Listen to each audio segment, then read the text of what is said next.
This past week, I shared with you my methodology for making sure I don't mess up on time change Sunday. This is what I do. I was pretty good at it. About noon on Saturday, I went in and I changed the clock. I sprung ahead by 1 hour with the clock that is on the stand by my bed. That's the one I wake up to. I don't use an alarm or anything, but I take a look at it. And then when Bobby Ann and I went out to dinner last night, I changed my watch. And so this morning I got up plenty of time. I had a lot of time. I went through my routine.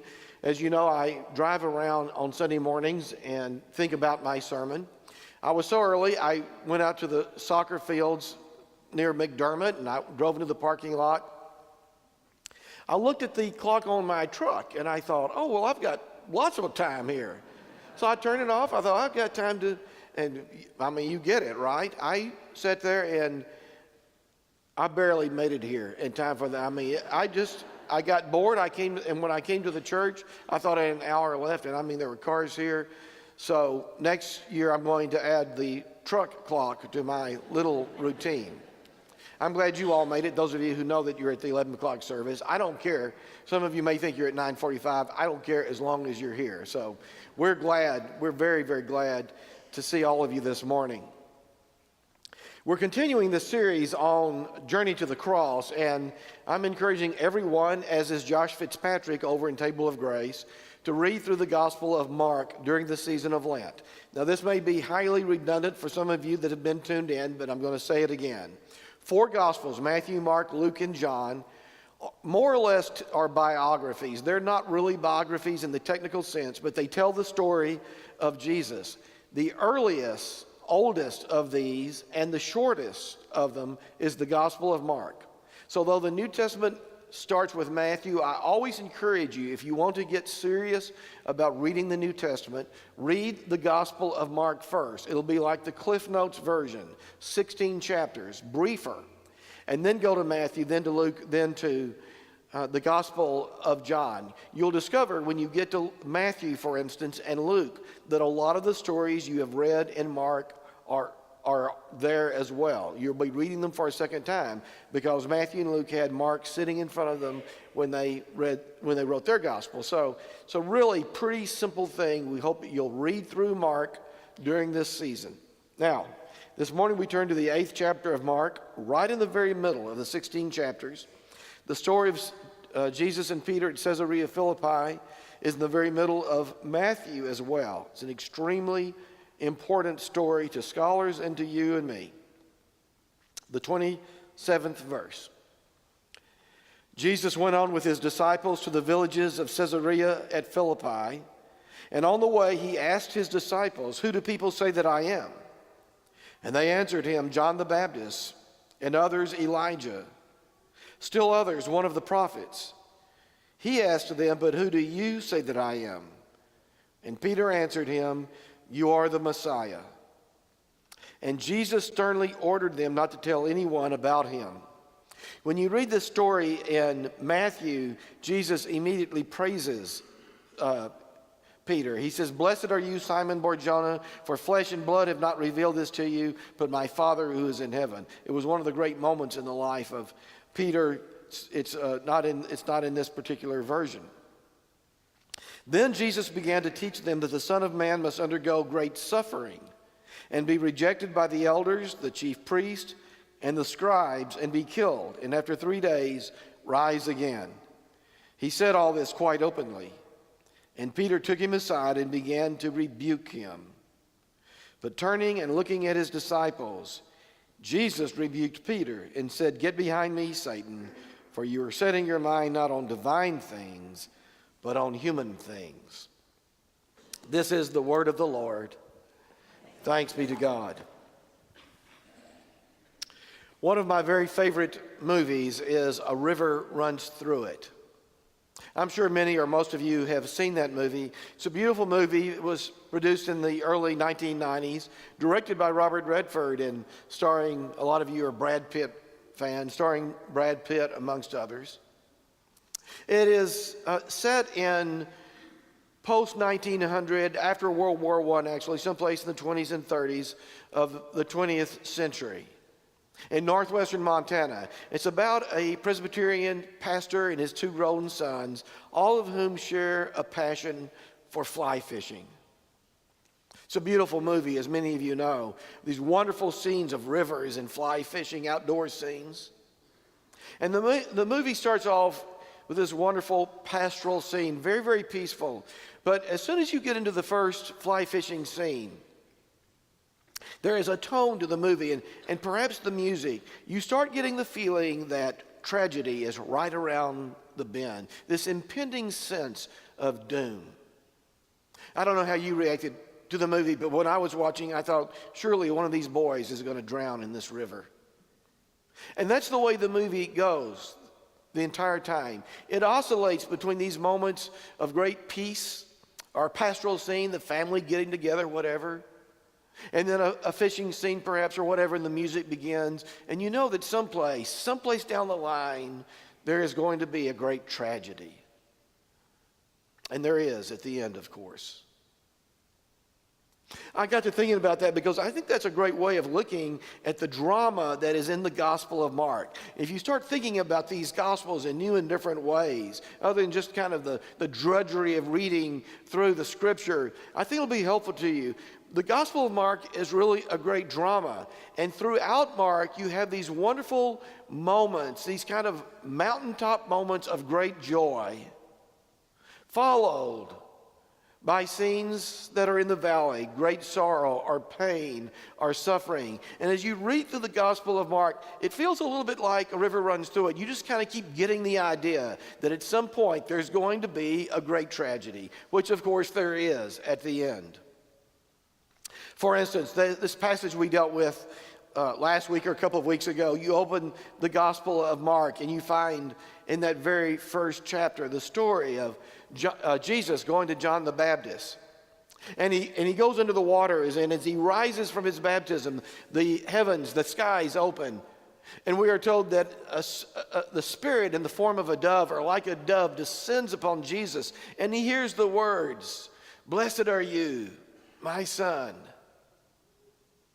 And then Mark says immediately that same Spirit drove Jesus into the wilderness, 40 days and 40 nights of tremendous suffering and pain. A friend of mine who's a member here emailed me this past week, and she said, upon your instructions, I've been reading through Mark. And guess what? I've discovered that in the Gospel of Mark, there are 9 different occasions in which Mark uses the word immediately. I thought that was a really, really good insight. There is a kind of dynamism in Mark. It's such a brief story of Jesus that it moves quite quickly. And so here you find Jesus, this wonderful moment of joy, the Spirit descending upon him, and then immediately he's driven into 40 days and 40 nights of intense suffering and pain. There's that moment that Alice McKenzie preached on a few weeks ago, what we call the scripture about the Mount of Transfiguration, where Jesus takes Peter and James and John with him up to the top of this mountain. And while they're up there, the same thing happens. The heavens open and the voice of God says, "This is my son with whom I am well pleased." And it was such a wonderful, romantic, and joyous moment, a mountaintop experience, if you will, that Peter says, "Jesus, let's just stay up here. I'll build little houses for us. Let's stay up here on top of the mountain." But immediately, Jesus says, "No. We need to go down from the mountain, get back on the road to Jerusalem." And then, this experience in Caesarea Philippi. On the one hand, when Jesus says, "Who do people say that I am?" and all the other disciples take their guess and miss the mark, Peter says, "You are the Messiah, the Son of the living God." And as I say in Matthew, he receives this wonderful praise from Jesus. "Blessed are you, Simon Bar-Jonah. Flesh and blood have not revealed this to you, but my Father who's in heaven." It was a moment when the spotlight was shining on Peter, and you know he soaked it up, such a moment of joy and victory on top of the mountain. But immediately, he makes a mistake. When Jesus starts talking about going to Jerusalem to suffer and die, Peter says, no. and he is rebuked as sternly as anyone we find in the entire New Testament. And so there is this oscillation between joyous high mountain moments and very difficult, painful, suffering moments. And all along there is this sense that at the end there's going to be a moment of great tragedy.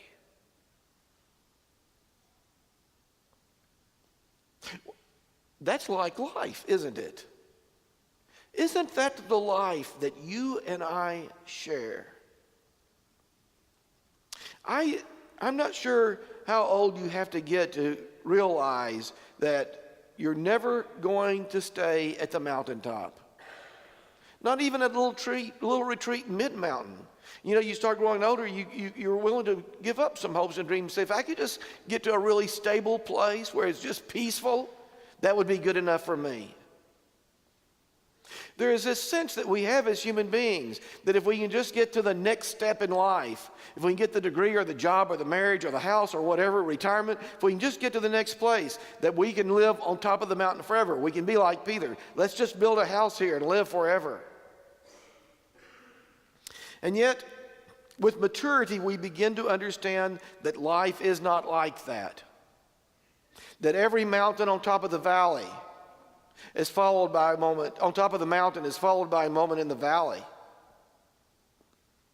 When we become more mature and more experienced, we also take that as a kind of reassurance because we know that every moment in the valley does not last. At some point,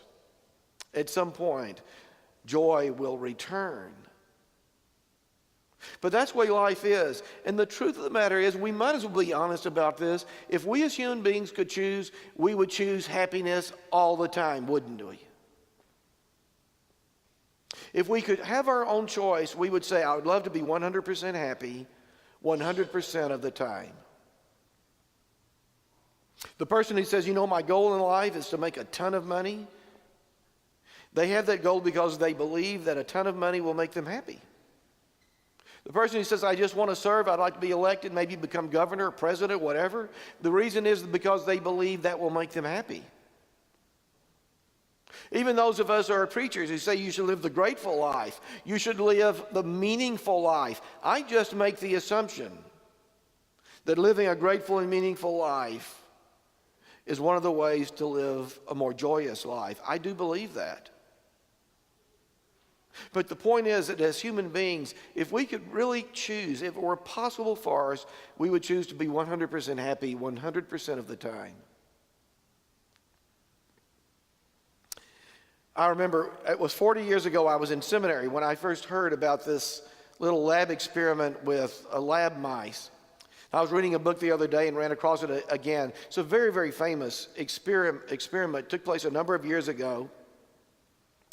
Researchers discovered a way to wire electrodes into the brain of mice, and they could be specific enough that they could wire the electrode into the part of the brain that lights up when it is stimulated and creates a sense of huge satisfaction, joy, ecstasy, if you will.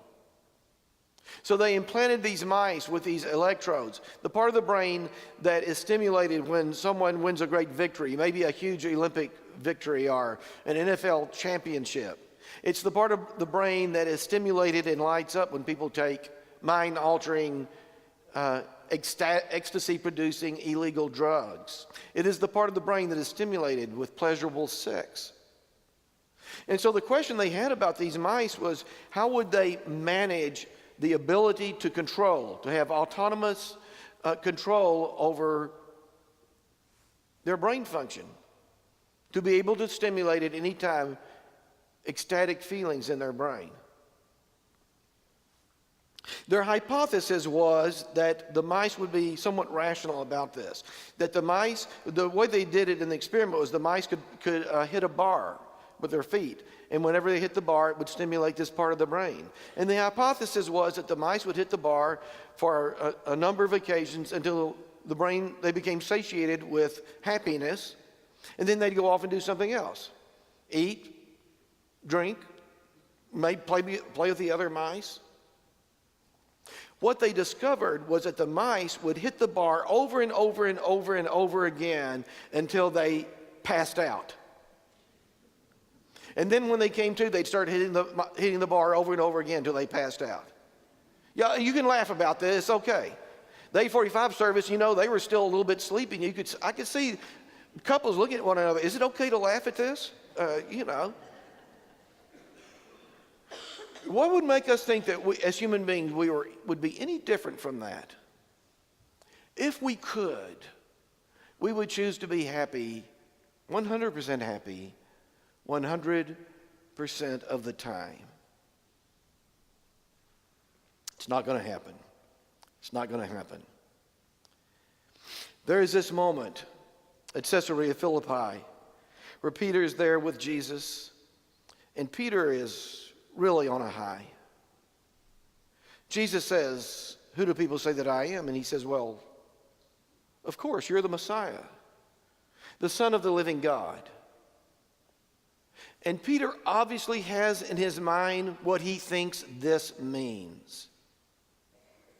But Jesus begins to instruct the disciples. And he says to them, "This is what that means. You and I are going to go all the way to Jerusalem, where I will be tortured, where I will suffer, and where I will die a horrible death." And Peter is so offended by this. He pulls Jesus aside. We're told he pulls Jesus. Jesus? No. And Jesus says, "Get thee behind me, Satan." I truly believe that Peter thought, probably along with all the rest of the disciples, that they and Jesus were headed to Jerusalem for the purpose of creating the church of happy.